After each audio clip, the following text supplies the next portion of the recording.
땅을 돌보사 물을 대어 심히 윤택하게 하시며 하나님의 강에 물이 가득하게 하시고 이같이 땅을 예비하신 후에 그들에게 곡식을 주시나이다. 주께서 밭고랑에 물을 넉넉히 대사 그 이랑을 평평하게 하시며 또 담비로 부드럽게 하시고 그 싹에 복을 주시나이다. 주의 은택으로 한 해를 간시우시니 주의 길에는 기름방울이 떨어지며 들의 초장에도 떨어지니 작은 산들이 기쁨으로 띠를 띄었나이다.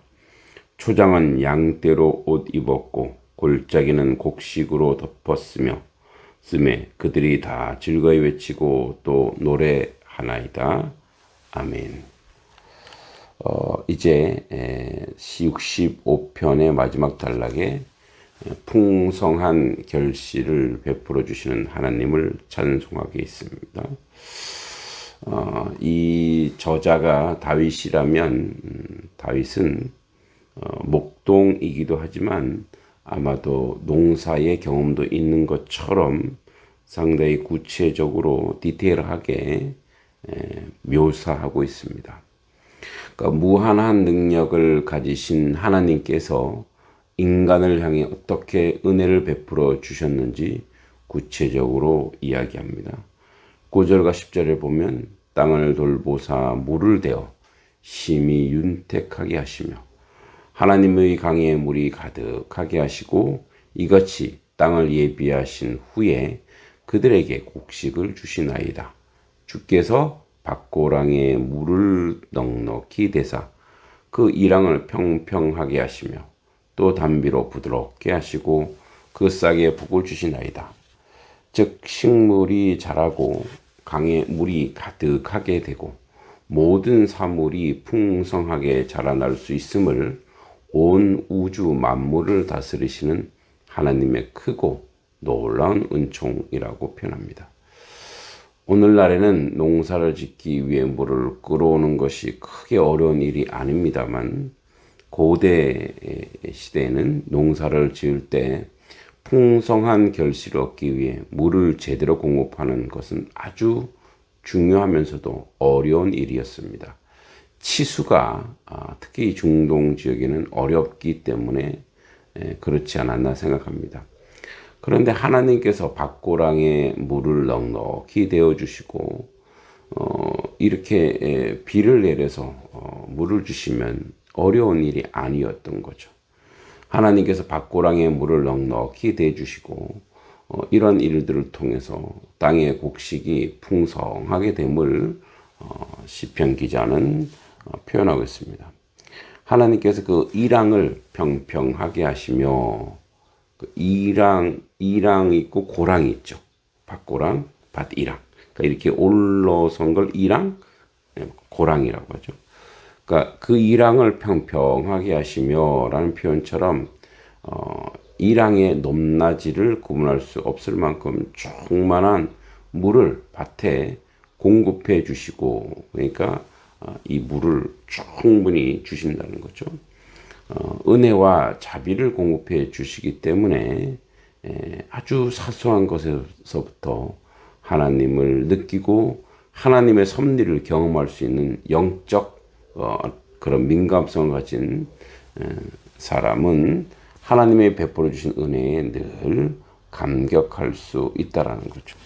그래서 이제 표현처럼 9절과 10절에 하나님께서 물을 넉넉히 10절에 대사 평평하게 하시고 담비로 부드럽게 하시고 그 싹에 복을 주신다는 거죠. 11절에 주의 은택으로 한 해를 간시우시며 주의 길에는 기름방울이 떨어지며 하나님께서 한 해 동안 은혜를 베풀어 주셨는데 마치 자신에게 왕관을 씌워주듯이 보호해 주시고 인도해 주신 하나님을 찬양하고 있는 거죠. 하나님께서 보호해 주신 지난 시간들은 하나님 앞에서 자신을 바르게 세울 수 있는 거룩한 시간이었고 의미 있는 시간이라는 거죠. 우리도 본문을 통해서 하나님께 감사의 찬양을 올려드리고 있는 다윗의 고백을 통해 다시 한번 하나님을 찬양하는 자신의 모습을 돌아보게 됩니다. 하나님께서 무엇을 베풀어 주실 때에만 그것에 대해 감사하며 찬양하려고 할 때가 많습니다.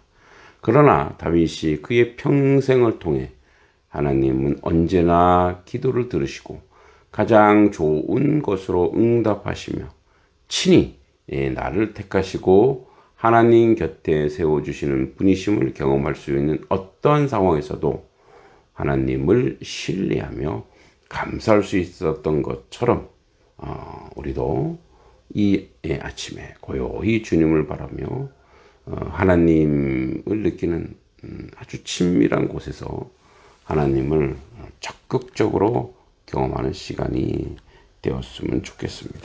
12절에 들의 초장에도 떨어지니 작은 산들이 기쁨으로 띠를 띠었나이다. 초장은 양떼로 옷 입었고 골장이 곡식으로 덮었음에 그들이 다 즐거 외치고 또 노래하나이다. 이제 앞에는 농사, 뒤에는 목축업이죠. 목축업. 들의 초장에도 주의 은택으로 한 해를 하나님의 뜻으로 간을 씌우셨기 때문에 풍년대작이죠.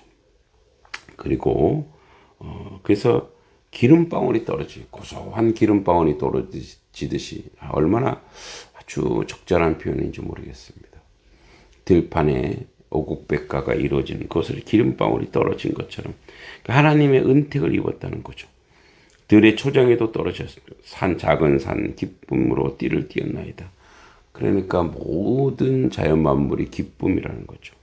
초장은 양떼로 옷 입었고 너무 기름 초장에 양떼로 옷 입었다는 것은 하얀 양떼들이 풀을 뜯는 겁니다. 그러니까 이 산이 다 양떼 천지라는 거죠. 얼마나 풍성합니다. 합니까? 고울짜기는 곡식으로 덮였으며 이제 우리로 치면 이제 황금 들녘이 되는 거죠. 그들이 다 즐거워치고 노래를 하나이다. 여기는 포도 농장이 풍년 대작을 이루는 거죠. 그 놀란 축복의 그 은총을 이렇게 받은 것입니다. 하나님께서 오늘도 우리의 인생을 기름지게 하시고 풍성하게 하시고 축복하여 주실 줄 믿습니다. 우리가 그 축복을 느끼지 못하고 감격하지 못하면 축복이 무너지는 거죠. 축복이 온전케 될 수 있도록 항상 우리가 풍성하고 아름다운 결실을 우리 인생 중에 맺을 수 있는 것은 하나님의 은총이요 하나님의 뜻밖에 없습니다. 오늘도 하나님이 우리에게 그렇게 축복해 주시는 놀라운 은혜와 역사 가운데 살아가는 하나님의 귀한 백성 되기를 기도합니다. 하나님 아버지, 자연 만물을 돌아보고 하나님이 주신 결실들을 돌아볼 때 하나님을 찬송하지 아니할 수 없습니다. 완벽한 농부, 실패가 없는 농사로 우리에게 오늘도 많은 것을 공급해 주시는 주님을 찬송하는 하나님 백성 되게 하여 주시옵소서.